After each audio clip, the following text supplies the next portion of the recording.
Mari kita berdoa terlebih dahulu sebelum kita membaca, kemudian kita merenungkan firman Tuhan bersama-sama.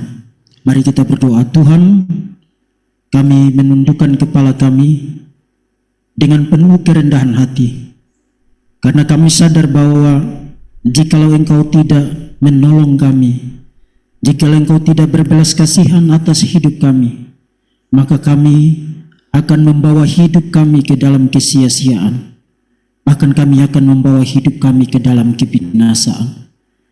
Karena itu berbelas kasihanlah kepada kami satu kali lagi pada kesempatan ini, dengan berkenan berbicara kepada kami melalui firman-Mu, supaya kami yang mungkin telah kehilangan arah dari hidup kami mendapatkan kembali petunjuk yang baik untuk kami hidup di jalan Tuhan. Kami yang mungkin saja mulai meragukan iman kami kepada Engkau mendapatkan kekuatan lagi ya Tuhan dari firman-Mu, supaya kami tetap berdiri teguh dan kokoh atas dasar kebenaran firman-Mu.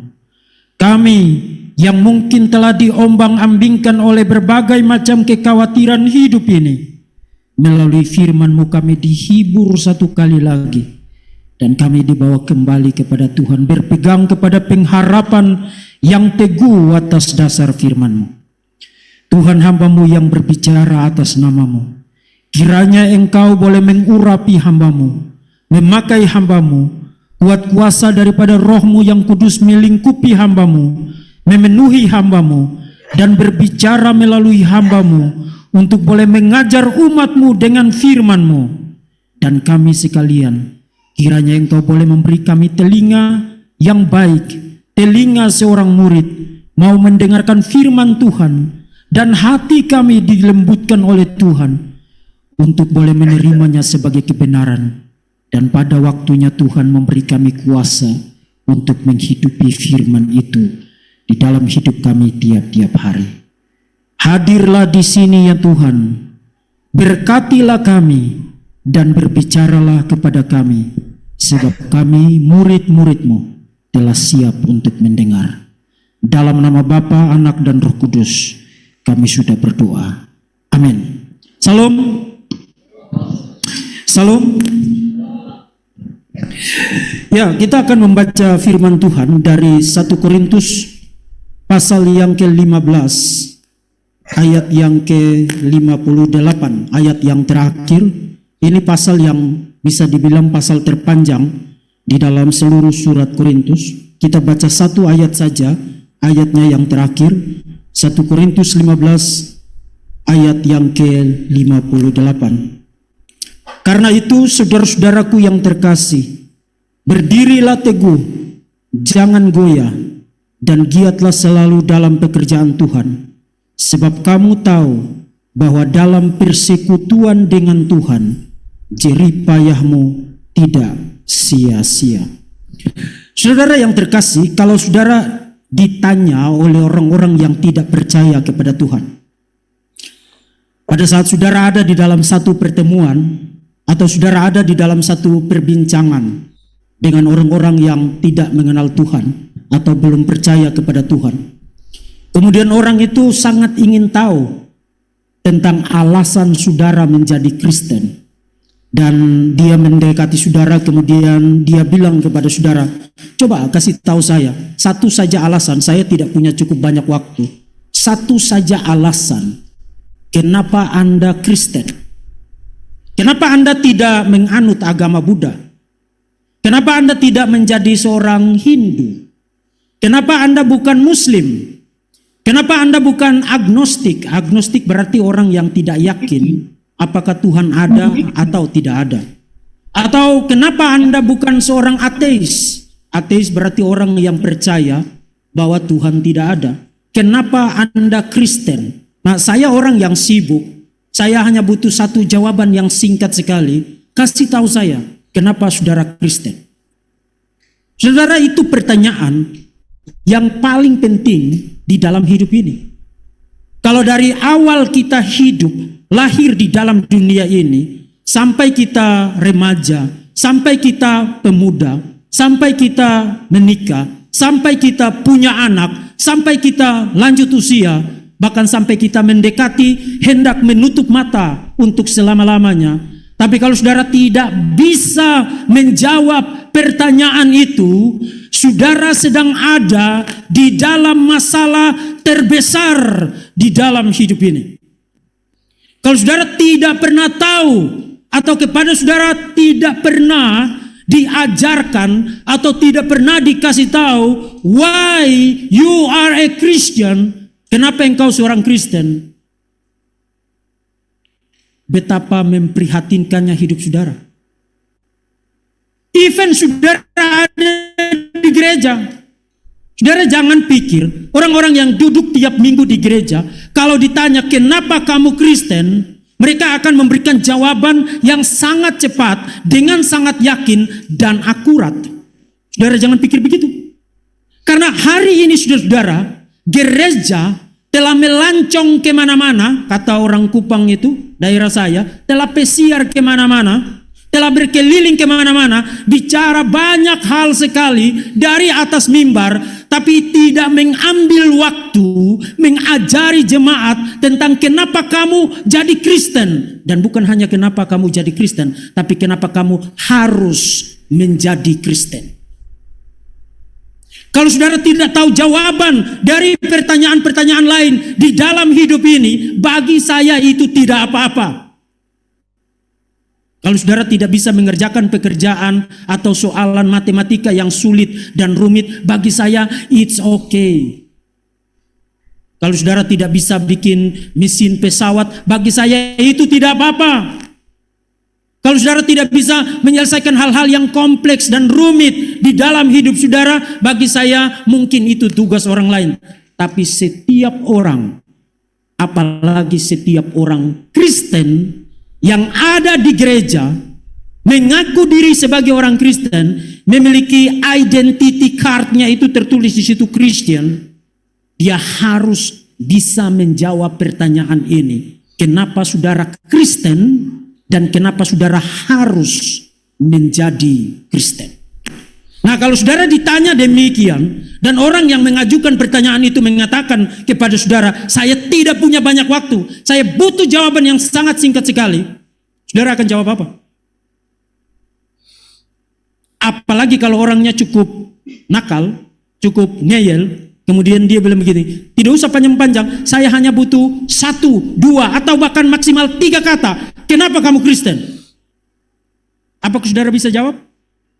Ada yang bisa jawab? Kenapa saudara Kristen? Kenapa saudara tidak keluar dari sini dan pergi ke pura? Kenapa saudara tidak keluar ke sini dan pergi ke candi? Kenapa saudara tidak pergi ke sini kemudian pergi di pinggir laut, kemudian membawa sesajen dan bersujud-sujud di sana? Kenapa saudara tidak keluar dari sini, pergi ke diskotik atau pergi ke tempat-tempat hiburan, tempat-tempat kesenangan, menjual diri atau menghabiskan hidup saudara di dalam kesenangan, di dalam kesia-siaan? Kenapa saudara menjadi Kristen? Why? Saudara, jawabannya sebenarnya tidak panjang. Kalau orang itu hanya butuh 1, 2, 3 kata atau 4 kata, saudara bisa kasih itu. Saudara tahu jawabannya apa? Kalau orang bertanya, kenapa saudara jadi Kristen, dan dia hanya butuh 2 kata, 3 kata, 4 kata, saudara harus menjawab, kebangkitan Tuhan Yesus Kristus. Itu jawabannya. Dan saya malam ini akan kasih tahu saudara, kenapa kebangkitan Yesus, bahkan jantung, merupakan pusat dari identitas kita sebagai orang Kristen. Nah, saudara-saudara yang terkasih, kalau kita membaca surat Korintus pasal yang ke-15 ini surat yang sangat menarik ya. Banyak sekali persoalan, banyak sekali problem. Ada orang yang nakal sekali di gereja, kerjaannya itu hanya mencari masalah, sombong, menimbulkan pertengkaran, menimbulkan perpecahan. Bahkan ada perselisihan tentang boleh tidak kita makan makanan yang sudah dipersembahkan kepada berhala. Kemudian terjadi perkelahian tentang perjamuan malam. Banyak sekali problem yang terjadi di dalam jemaat Korintus pada saat Rasul Paulus menulis surat ini. Tapi saudara-saudara, di dalam surat kepada jemaat yang sangat nakal ini, Rasul Paulus mengalokasikan satu pasal yang bisa dikatakan salah satu pasal terpanjang. Mungkin bukan yang paling panjang, tapi salah satu di antara pasal-pasal terpanjang di dalam seluruh perjanjian baru. Dan dia bicara tentang kebangkitan Tuhan Yesus Kristus.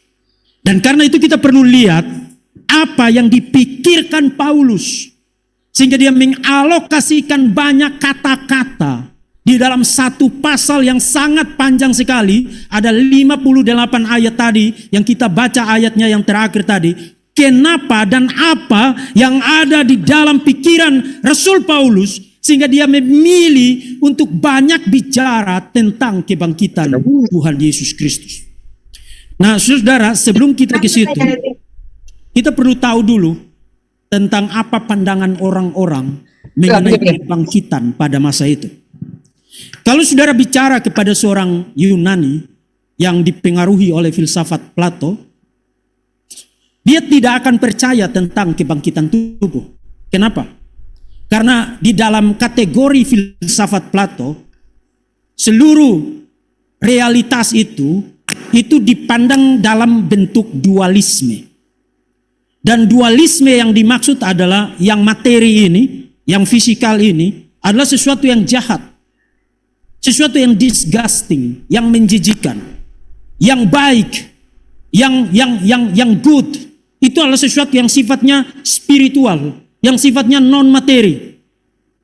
Itu sebabnya lebih penting itu adalah hal-hal yang ada di dunia ide ketimbang hal-hal yang ada di dalam dunia ini yang terkategori sebagai dunia material. Nah, kalau you percaya filsafat Plato, maka you pasti tidak suka, bukan hanya tidak percaya kebangkitan, tapi you tidak suka ide tentang kebangkitan tubuh. Karena bagi seorang Yunani yang percaya filsafat Plato, membayangkan bahwa jiwa yang adalah spiritual, non material itu, membayangkan bahwa jiwa itu kembali kepada tubuh yang material, itu bagi dia sesuatu yang tidak terpikirkan dan bahkan itu sesuatu yang sangat menjijikan. Nah, itu seorang yang percaya filsafat Plato. Di dalam filsafat Yunani ada juga orang-orang seperti Epikuros. In fact, di dalam surat 1 Korintus, sebenarnya Paulus salah satu filsuf yang pemikirannya dilawan oleh Paulus adalah Epikuros. Epikuros bilang tidak ada kehidupan setelah kematian. Jadi kita bisa katakan bapak ateisme adalah Epikuros. Jauh sebelum orang-orang ateis yang sekarang, yang petantang-petenteng di dunia internet, siang malam membombardir kekristenan dengan berbagai macam omong kosong di internet tentang ateisme itu. Jauh sebelum mereka lahir, bahkan sebelum ada orang yang memimpikan eksistensi mereka, sudah ada seorang filsuf Yunani yang dilawan oleh Rasul Paulus, namanya Epikuros. Epikuros bilang tidak ada kebangkitan tubuh, tidak ada kebangkitan tubuh karena memang tidak ada kehidupan setelah kematian. Kehidupan saudara itu selesai persis bersamaan dengan tarikan napas terakhir saudara. Begitu saudara selesai menarik napas terakhir saudara, kemudian saudara game over, that's it. Tidak ada lagi kebangkitan, tidak ada lagi kehidupan setelah kematian. Maka Epikuros bilang apa? Mari kita makan dan minum, sebab besok kita mati. Dan in fact Paulus bilang begitu. Kalau Kristus tidak dibangkitkan, mari kita makan dan minum, karena besok kita mati. Artinya kalau Kristus tidak dibangkitkan, Epikuros benar, mari kita makan dan minum, mari kita bersenang-senang, mari kita lakukan apa saja. Karena kalau besok kita mati, tidak akan ada apa-apa lagi. Nah, itu di kalangan orang-orang Yunani. Dan orang-orang semacam itu dihadapi oleh Paulus di dalam surat ini. Bukan hanya itu. Di kalangan orang-orang Yahudi, pada abad yang pertama, ada orang-orang seperti kelompok Saduki. Nah, saudara-saudara, ada kesalahpahaman yang sangat besar di dalam kesarjanaan perjanjian baru terkait dengan kelompok Saduki. Dulu kalau saudara belajar teologi di bawah tahun 90-an atau di awal tahun 2000-an, profesor saudara atau dosen perjanjian baru saudara akan kasih tahu saudara bahwa orang-orang Saduki itu hanya percaya 5 kitab Musa. In fact itu ada di dalam buku-buku pengantar perjanjian baru yang ditulis di bawah tahun 90-an atau di awal tahun 2000-an. Jadi mereka menolak kitab-kitab perjanjian lama yang lain, kitab-kitab sejarah, kitab-kitab puisi, kitab para nabi, itu ditolak. Yang mereka terima hanya 5 kitab Musa. Hari ini saudara-saudara, itu sudah dibuktikan salah. Orang-orang Saduki percaya seluruh perjanjian lama. Yang mereka tidak suka adalah bagian-bagian tertentu yang tidak cocok dengan apa yang mereka yakini. Misalnya tentang kebangkitan. Mereka tidak suka bicara tentang kebangkitan. Bahkan mereka mendefinisikan ulang kebangkitan itu seperti kalau saudara mau bicara kebangkitan, itu berarti kalau saudara punya anak, kemudian saudara mati, lalu anak saudara itu meneruskan keturunan saudara, nah itulah kebangkitan.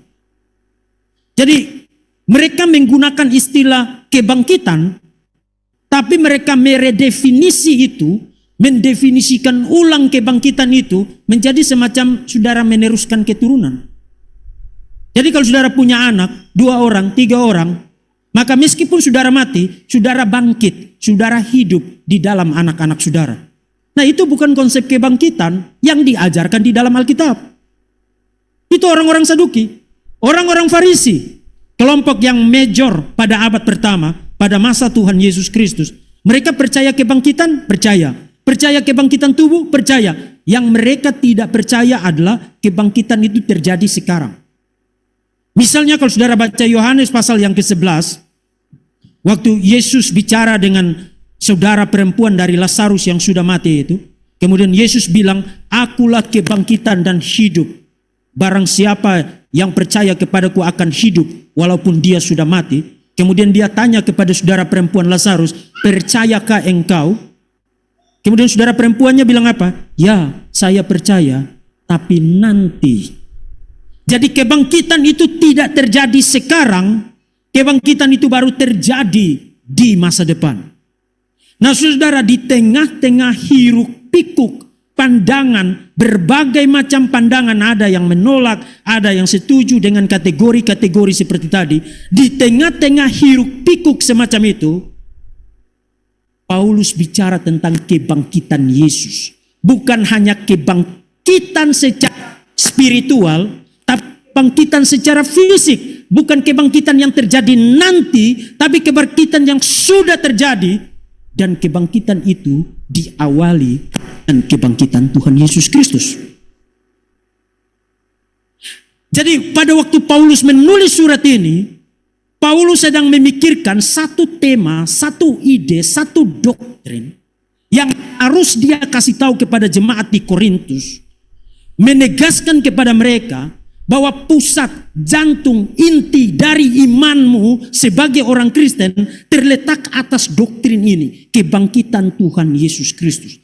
Dan itulah sebabnya saudara-saudara, di ayat yang ke-14 dan seterusnya, kalau saudara baca di situ, Paulus bilang, andai kata Kristus tidak dibangkitkan, maka sia-sialah kamu menjadi percaya, dan kami terbukti sebagai para pendusta. Jadi seluruh validitas, kebenaran, klaim-klaim kekristenan menurut Rasul Paulus dibuktikan melalui kebangkitan Tuhan Yesus Kristus.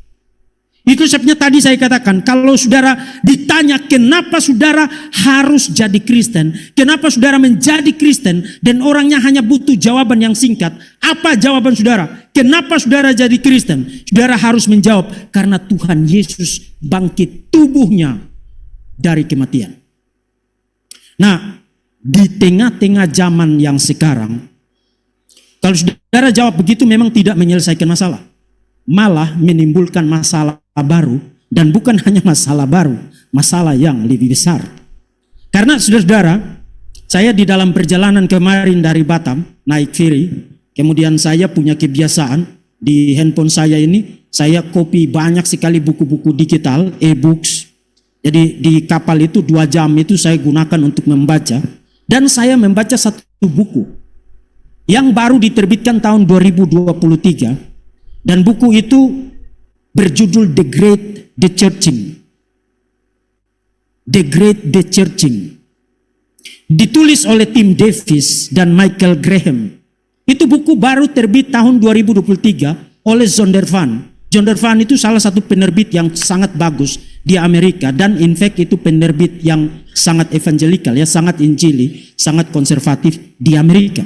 2023 menerbitkan buku itu berisi studi tentang kondisi kekristenan di Amerika sampai tahun 2023. Dan waktu saya baca buku itu rambut saya itu seperti mau berdiri, ya. Karena begitu saya buka halaman-halaman pertama, dia langsung bilang begini. Sampai pada tahun 2023, lebih dari 40 juta orang Amerika tidak lagi pergi ke gereja. Dan dari 40 juta orang Kristen yang tidak lagi pergi ke gereja itu, mayoritas diantaranya adalah anak-anak muda. Saudara tahu kenapa? Saudara tahu kenapa? Salah satu alasannya adalah karena mereka tidak lagi percaya bahwa mujizat bisa terjadi. Kalau you tidak percaya mujizat bisa terjadi, maka you pasti tidak akan percaya kebangkitan Yesus terjadi. Karena kalau you bicara tentang kebangkitan Yesus, you harus bicara itu dalam kategori miracle, dalam kategori mujizat. Jadi kalau you tidak percaya bahwa kebangkitan itu, mujizat itu bisa terjadi, maka tentu tidak ada kebangkitan Yesus. Dan kalau tidak ada kebangkitan Yesus, maka tidak ada pengharapan untuk kebangkitan kita. Kalau tidak ada pengharapan untuk kebangkitan kita, maka Paulus bilang, sia-sialah kamu menjadi percaya, dan kami ternyata terbukti adalah para pendusta. 40 juta orang Kristen yang tadinya pergi ke gereja, hari ini sampai tahun 2023 dibuktikan melalui publikasi akademik yang tadi saya sebutkan, tidak lagi pergi ke gereja karena mereka tidak mampu lagi, tidak bisa lagi percaya bahwa ada mujizat. Dan saudara tahu apa yang mereka lakukan? 40 juta orang Kristen yang tidak lagi pergi ke gereja itu, kemudian mereka mencari alternatif. Mencari alternatif dengan pindah, bukan pergi kepada ateisme, tapi pindah ke dalam satu kelompok gereja yang hari ini menamakan dirinya Kristen Progresif. Apakah itu terdengar familiar di Malaysia? Belum? Puji Tuhan, ya. Tapi saya yakin akan segera ke Malaysia. Karena ini gerakan yang sangat masif sekali. Kami di Indonesia itu sudah sangat ribut sekali tentang Kristen Progresif itu. Dan apa yang dipercayai Kristen Progresif ini? Oh, kamu tidak perlu percaya ada mujizat. Kamu ateis pun kamu bisa duduk di situ. Karena saya tidak akan khotbah tentang Tuhan. Kamu agnostik pun kamu bisa jadi member saya. Karena saya tidak akan khotbah tentang dosa. Kamu tidak percaya bahwa Tuhan ada pun kamu bisa duduk di situ dan ikuti Sunday service saya, karena saya tidak akan berkhotbah tentang neraka. Kamu gay, kamu bisa duduk di situ dan saya tidak akan tegur dosa kamu. Kamu lesbi, kamu bisa duduk di situ, saya tidak akan tegur dosa kamu. Kamu apapun latar belakangmu, kamu duduk di situ. Yang penting kamu join dengan gereja kami. Itu yang disebut dengan Kristen Progresif. In fact, ada seorang tokoh yang sangat terkenal dalam gerakan Kristen Progresif itu, namanya Brian McLaren, mengatakan kebangkitan Yesus itu non-esensial. Saudara tahu apa artinya non-esensial? Tidak penting. Kalau you mau percaya, percaya. Kalau you tidak percaya juga tidak apa-apa. Yang penting you tetap Kristen. Saudara, Paulus tidak setuju. Paulus bilang kamu tidak Kristen kalau kamu tidak percaya kebangkitan Yesus. Kamu Kristen kalau kamu percaya kebangkitan Yesus. Dan gerakan begitu sangat-sangat diminati oleh anak-anak muda di Amerika yang tidak mau diatur oleh gereja, yang tidak mau tunduk kepada otoritas orang tua, yang menolak otoritas apapun, yang hanya mau hidup otonom, yang mengejar kebebasan tanpa batas. Dan mereka bilang kami tidak mau diatur oleh gereja, tidak mau diatur oleh doktrin, tidak mau diatur oleh otoritas apapun. Kami mau hidup seperti yang kami inginkan. Dan gereja Kristen Progresif memberi apa yang mereka inginkan.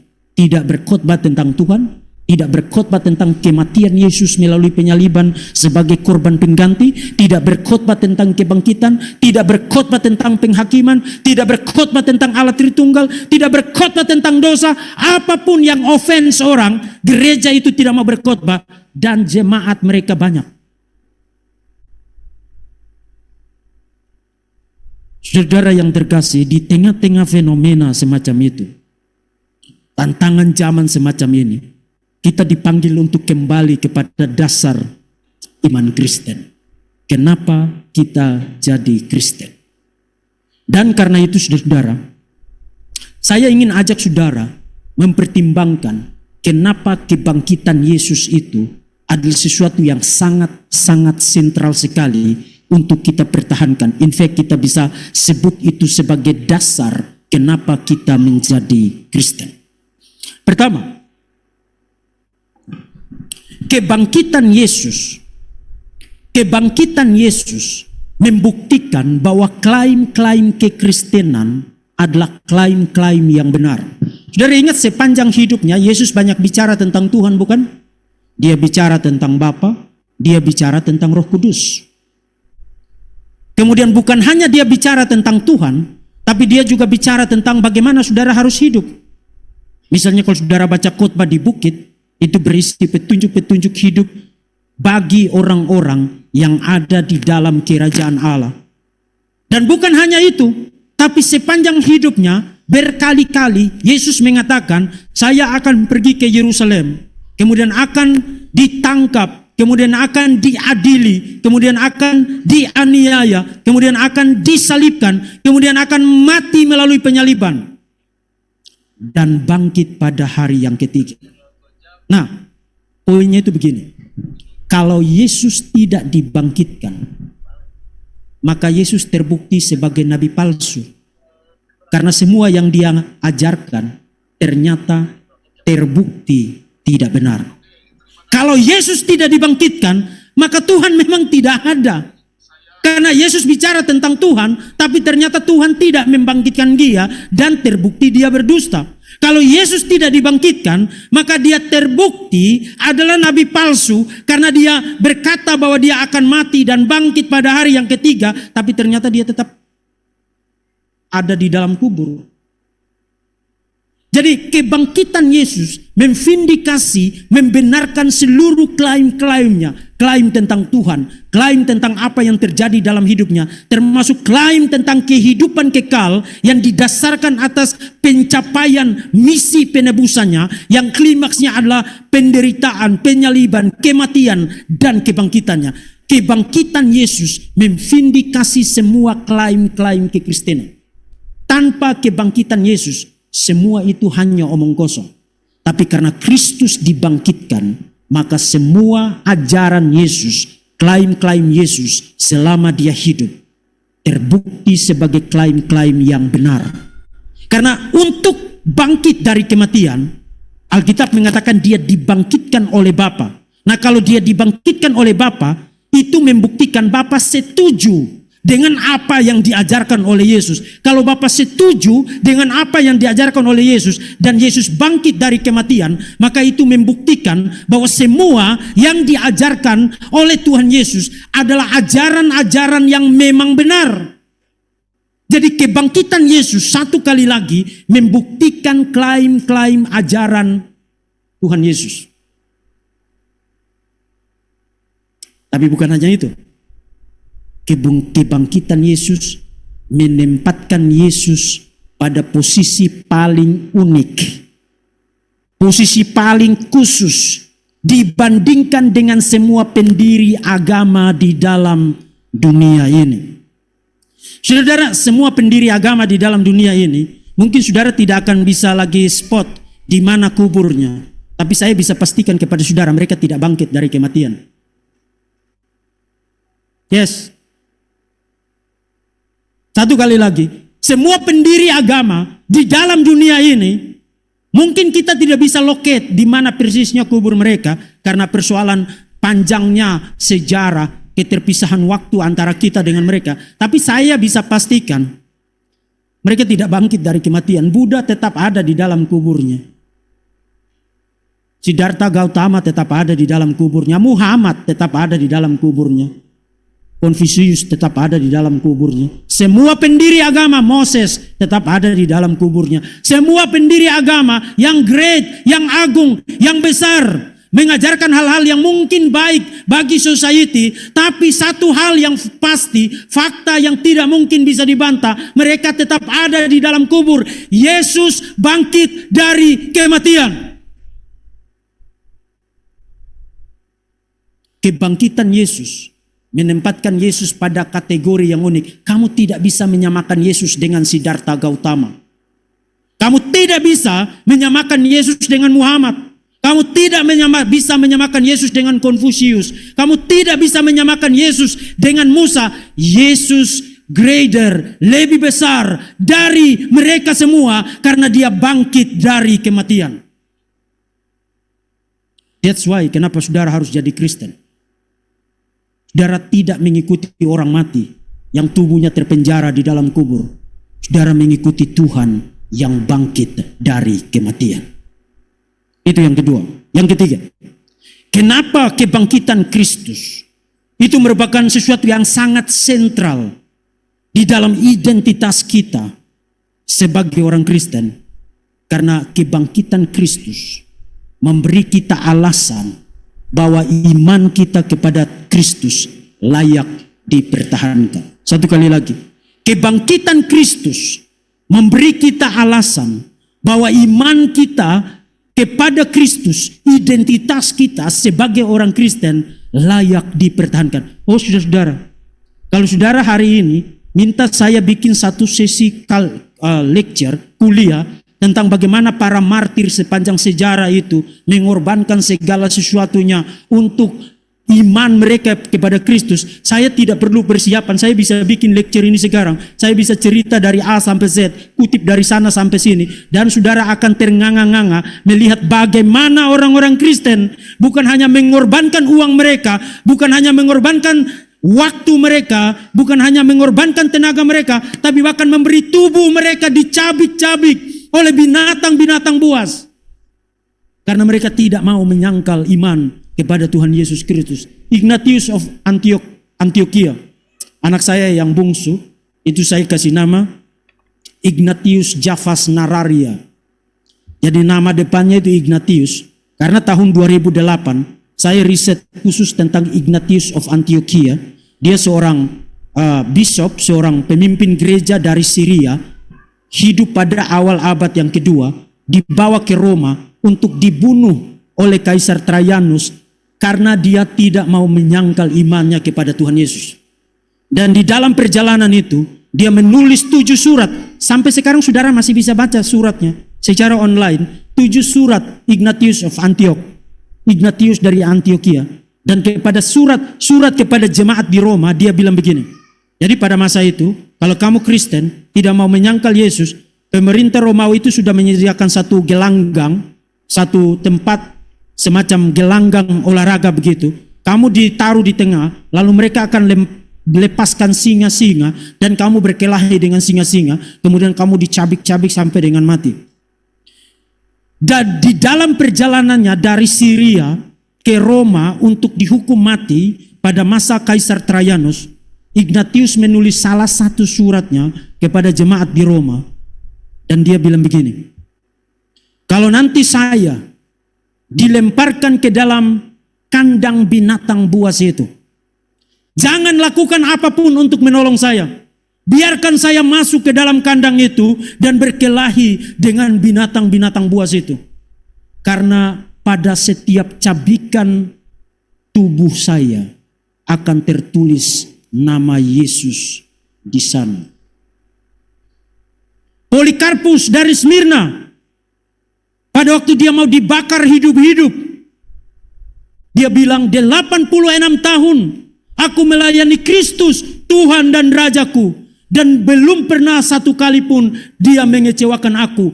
Bagaimana mungkin aku menyangkal dia satu-satunya Tuhan dan Rajaku? Dan selesai dia berkata begitu, api dikobarkan dan dia dibakar hidup-hidup, mati sebagai martir. Why?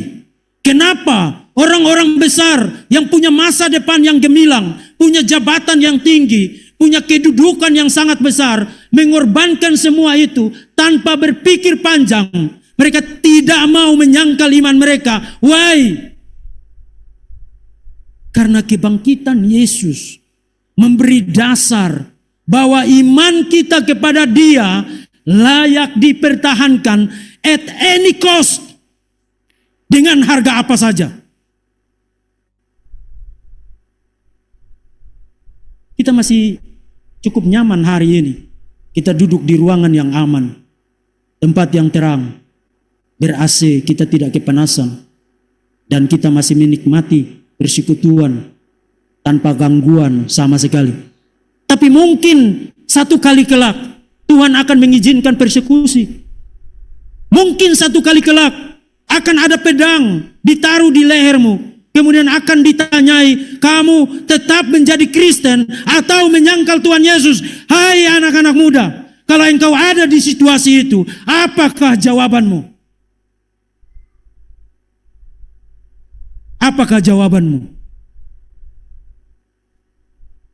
Apakah engkau akan bernyanyi, mengikut Yesus keputusanku, mengikut Yesus keputusanku, mengikut Yesus keputusanku, ku tak ingkar, ku tak ingkar. Apakah engkau akan tetap bersenandung demikian? Atau sebelum orang tiba di hadapanmu, engkau sudah buru-buru berkata seperti Petrus, aku tidak pernah mengenal dia. Dengarkan baik-baik. Kalau hari ini Tuhan masih mengizinkan kekristenan di Malaysia menikmati kenyamanan, kedamaian, beribadah dengan baik, itu harus menjadi kesempatan untuk memperkuat, memperteguh dasar iman kita supaya kita tetap berdiri teguh sesuai tema kita di atas dasar yang solid. Sehingga pada satu waktu, kalau ada badai diizinkan oleh Tuhan, kalau ada sengsara diizinkan oleh Tuhan, kalau ada penganiayaan diizinkan oleh Tuhan, engkau akan tetap bernyanyi, ku tak ingkar, ku tak ingkar. Why? Karena kebangkitan Tuhan Yesus Kristus. Kebangkitan Tuhan Yesus Kristus memberi nilai yang tidak terbandingkan, tidak dapat dibandingkan dengan apapun juga di dalam dunia ini. Itu yang ketiga. Yang keempat dan yang terakhir, kenapa kebangkitan Yesus merupakan sentral, fondasi paling sentral dari identitas kita sebagai orang Kristen? Karena kebangkitan Yesus memberikan dasar yang kokoh untuk kita menyerahkan hidup kita, melayani Dia dengan sungguh-sungguh. In fact, itulah penutup argumen Paulus di dalam pasal yang ke-15 tadi. Karena itu, saudara-saudara yang terkasih, berdirilah teguh, jangan goyah, giatlah selalu dalam pekerjaan Tuhan. Sebab kamu tahu bahwa dalam persekutuan dengan Tuhan, bukan Tuhan yang mati, dalam persekutuan dengan Tuhan yang bangkit itu, jerih payahmu tidak sia-sia. Saudara, hati saya bersuka cita melihat banyak anak muda di sini bersemangat ambil bagian di dalam pekerjaan Tuhan. Ada yang bermain musik, ada yang bermain tamburin, memimpin puji-pujian, menjadi singers, mengatur kursi. Apapun yang saudara lakukan untuk Tuhan, dengarkan baik-baik anak muda. Jerih payahmu di dalam Tuhan tidak sia-sia. Kalau kamu melakukan sesuatu di luar sana, kemudian orang memberi engkau pujian, memberi engkau apresiasi, memuji engkau, memberi engkau tepuk tangan, itu tidak sebanding dengan reward, dengan penghargaan dari Tuhan ketika engkau melayani Dia. Hari ini engkau tidak rugi membuang 3 hari, 4 hari ada di tempat ini, sibuk mengurus ini dan itu, mempersiapkan acara ini, mendengarkan pengajaran-pengajaran yang baik, ketimbang saudara ada di warnet, saudara main game, atau pergi jalan-jalan ke mall, atau duduk bersenandung, bersenda gurau dengan teman-teman saudara. Saudara, jerih payahmu di dalam Tuhan tidak sia-sia. Bahkan saya rindu ada di antara saudara yang ketika mendengarkan firman ini, Roh Kudus menggerakkan hati saudara, memanggil saudara, saya mau jadi hamba Tuhan. Menyerahkan hidup saya seluruhnya untuk melayani Dia, seperti Pak Pendeta Ishak, seperti Pak Pendeta Lawa Saleh, seperti para hamba Tuhan yang lain. Saya mau jadi hamba Tuhan karena Yesus bangkit dari kematian. 5 tahun lagi, 10 tahun lagi, mungkin akan ada dari antara kalian, baik yang laki-laki, yang perempuan, yang akan ada di atas mimbar, dan mungkin kami sudah menjadi tua, telinga kami mungkin sudah tuli, pandangan kami mungkin sudah rabun, tapi sayup-sayup kami mendengar kamu berkhotbah dari mimbar, memanggil orang-orang kepada pertobatan, kembali kepada Tuhan, bertobat dari dosa-dosamu, kembalikan hidupmu kepada Tuhan, berkomitmen kepada Tuhan. Itu yang kamu serukan. Kemudian kami akan melipat tangan dan berkata kepada Tuhan, terima kasih Tuhan Yesus. Karena pernah ada satu masa panggilan itu diberikan dan ada yang meresponsi, dan sekarang Injil terus dikabarkan. Injil terus dikabarkan. Karena apa? Karena Tuhan Yesus bangkit dari kematian. Kita tidak mengikuti orang mati. Kita mengikuti Tuhan yang bangkit dari kematian. Amin. Mari kita berdoa. Tuhan Yesus, kami bersyukur karena meskipun kami bukan orang-orang yang besar, meskipun kami bukan orang-orang yang terpandang, meskipun kami mungkin bukan orang-orang dengan status sosial yang tinggi, dengan jabatan yang besar, tapi kami bersyukur karena pada kesempatan yang sederhana ini, Tuhan boleh berkenan berbicara kepada kami, menyampaikan isi hati-Mu kepada kami, mengajari kami tentang dasar yang kokoh dan teguh dan yang kuat mengenai iman kami. Kami yang mungkin selama ini tidak pernah tahu kenapa kami jadi Kristen. Sekarang kami tahu kenapa kami jadi Kristen. Kami jadi Kristen karena Tuhan Yesus bangkit dari kematian. Kami yang mungkin selama ini berpikir akan meninggalkan kekristenan, hari ini kami tidak akan lagi pernah berpikir untuk meninggalkan kekristenan. Kami harus tetap menjadi Kristen.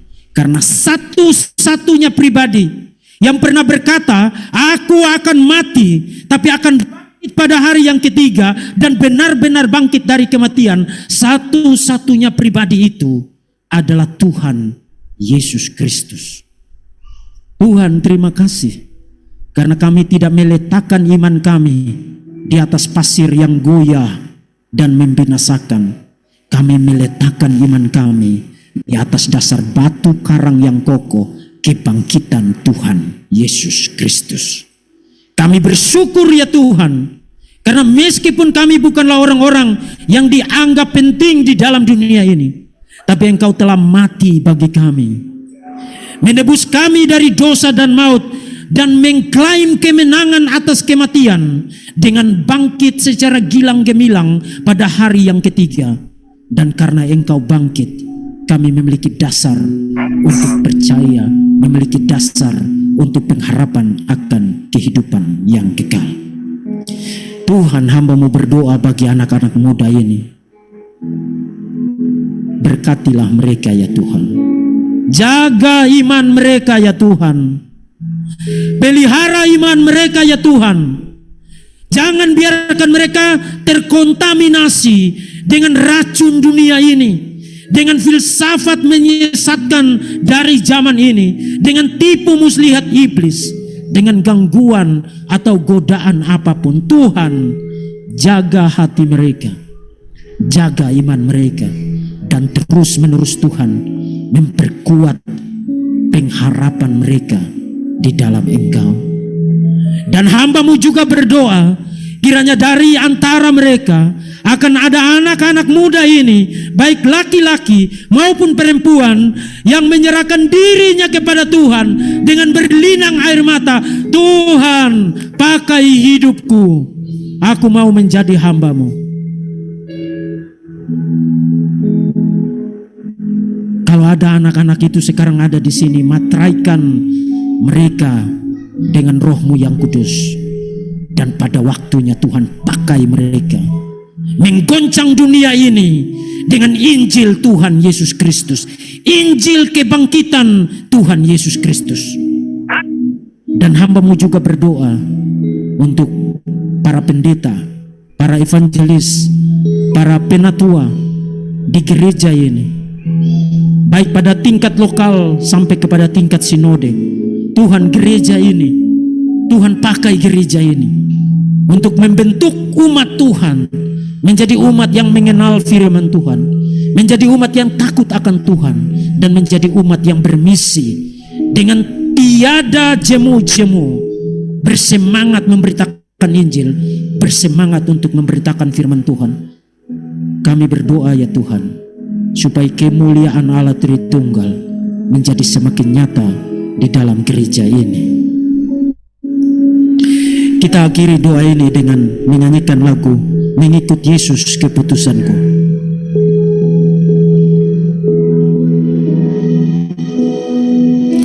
Mengikut Yesus. Saya undang semua berdiri. Mengikut Yesus keputusanku.